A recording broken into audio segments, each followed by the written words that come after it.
Bonjour, en tant que parent, vous vous demandez peut-être pourquoi votre enfant, votre ado n'est pas motivé. Peut-être que vous trouvez que ses résultats ne sont pas assez bons ou vous vous inquiétez pour son avenir.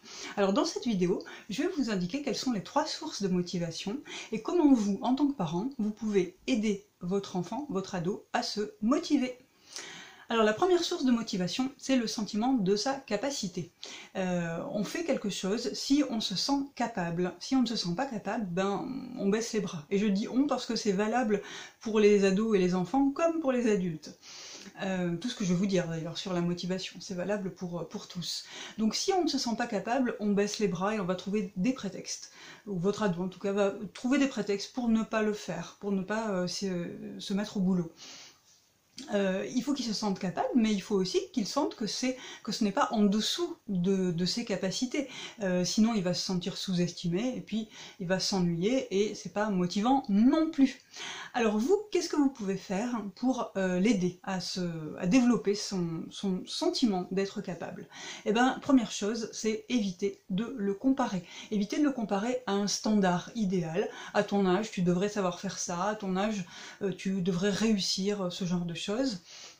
Et puis éviter aussi de le comparer à quelqu'un d'extérieur. Tu vois comme ta cousine a bien réussi cet examen, regarde comme ton frère est brillant et intelligent. Voilà. Ça, la comparaison, c'est humiliant, c'est décourageant. L'ado ne sait pas quoi en faire et il a l'impression qu'il ne va jamais réussir à égaler, à être aussi bien et aussi bon que les autres ou que le standard idéal que vous attendez de lui.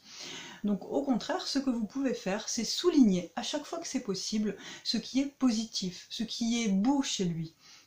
Et même si ça ne vous paraît pas l'essentiel, même si ça ne vous paraît pas grand-chose, faites quand même l'effort de regarder d'abord, de porter votre attention sur ce qui est positif, ce qu'il réussit, ce qu'il sait faire.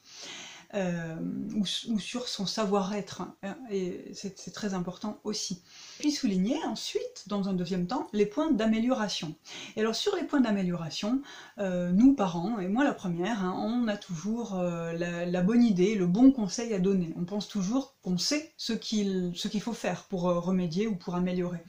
Mais le conseil souvent les enfants, les ados encore plus, ne veulent pas les prendre. Voilà, ça les barbe, ça les décourage d'avance. Et donc plutôt que de leur donner nos conseils, eh bien, ce que je vous propose, c'est de leur poser la question. Tiens, toi, pour améliorer ça, qu'est-ce que tu penses faire? Qu'est-ce que tu penses qu'il faudrait faire? Est-ce qu'il faudrait... Laissez-les répondre. L'intérêt de les laisser répondre, c'est que ça va développer leur créativité et qu'ils vont trouver eux-mêmes des solutions. Et donc ça va être des solutions adaptées à eux, à leurs besoins et à leurs capacités. Et comme ils vont trouver eux-mêmes les solutions, on a le troisième avantage, c'est qu'ils vont être plus motivés pour les appliquer. Voilà, question de fierté et de fierté de soi. Alors, la deuxième source de motivation, eh bien, c'est quand on voit le lien entre l'effort à fournir et le résultat attendu. Le problème pour beaucoup d'enfants et d'ados, c'est qu'ils ne voient pas le lien. Ils ne voient pas pourquoi ils devraient faire autant d'efforts pour la dictée, pour la multiplication, pour apprendre les techniques de la dissertation. Voilà, pourquoi faire, à quoi ça sert. Ils ne voient pas le lien, souvent, enfin en tout cas pour les ados que je vois en coaching, parce qu'ils pensent que le plus important c'est le talent et que l'effort, voilà, ils ne croient pas à l'effort. Ils pensent que s'ils réussissent, c'est parce qu'ils ont du talent. Et s'ils ne réussissent pas, c'est parce qu'ils n'ont pas de talent. Alors le talent, ils en ont, hein, on en a tous, et les ados que je vois en sont bourrés. Le problème c'est que le talent, ça ne dépend pas forcément de nous. Ce qui dépend de nous, c'est l'effort. Et donc il faut essayer de désacraliser ce talent, de leur dire ok, tu as du talent, c'est super, mais si tu ne le travailles pas ton talent, bah, ça va stagner, il va stagner ton talent, hein, ça va pas servir à grand chose. Et donc redonner à l'effort sa place qui est de faire fructifier le talent.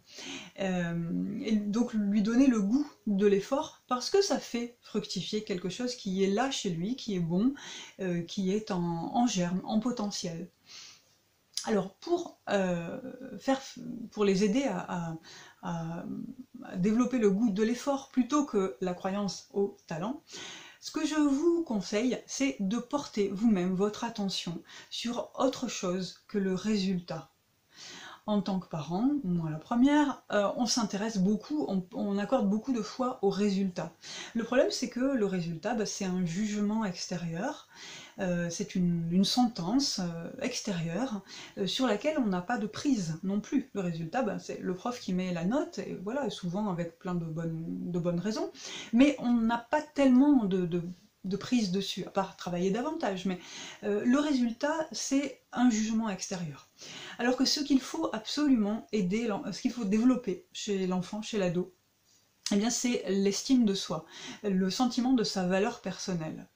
Parce que vous avez tous connu autour de vous des gens qui étaient des cancres, qui étaient ce qu'on appelait des cancres, hein, j'aime pas du tout ce mot, mais qui ont réussi, qui n'ont pas réussi à l'école, et qui ont réussi ensuite dans leur vie, qui ont développé une passion, un talent justement, et qui ont fait beaucoup d'efforts, et qui ont super bien réussi, et qui sont épanouis dans leur vie. Pourquoi? Parce qu'ils ont réussi à déconnecter cette notion de réussite de la notion de valeur personnelle et d'estime de soi. Et c'est vraiment ça qu'il faut développer chez l'enfant.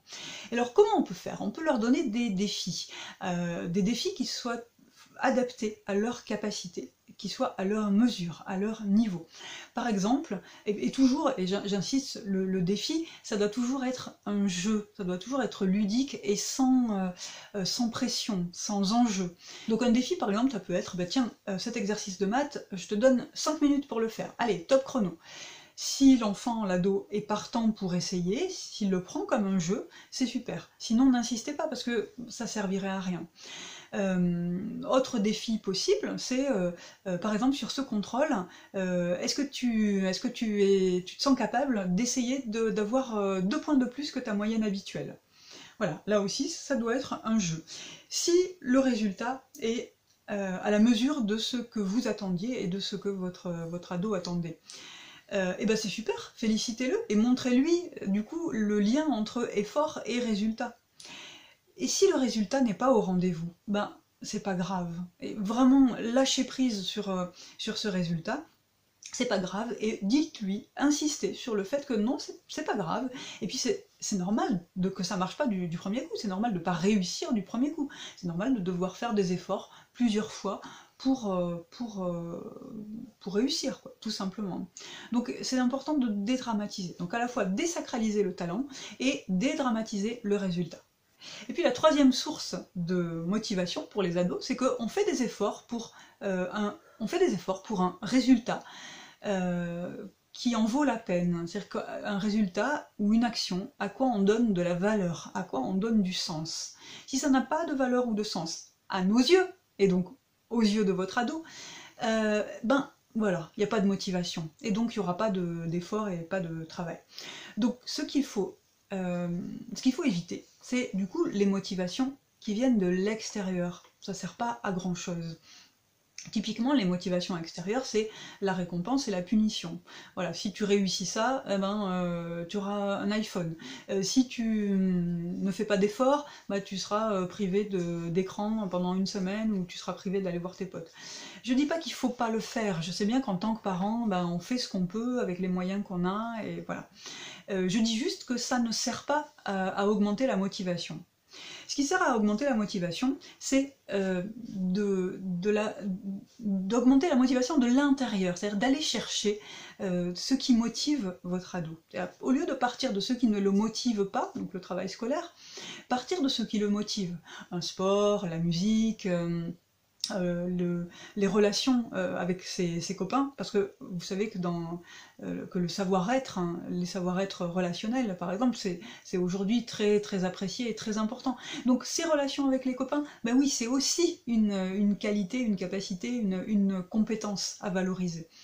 Et donc partir de ce qui le motive et en discuter avec lui, s'y intéresser sincèrement, et voir avec lui quel est son rêve, comment il se rêve, comment il s'imagine dans 10 ans, dans 15 ans.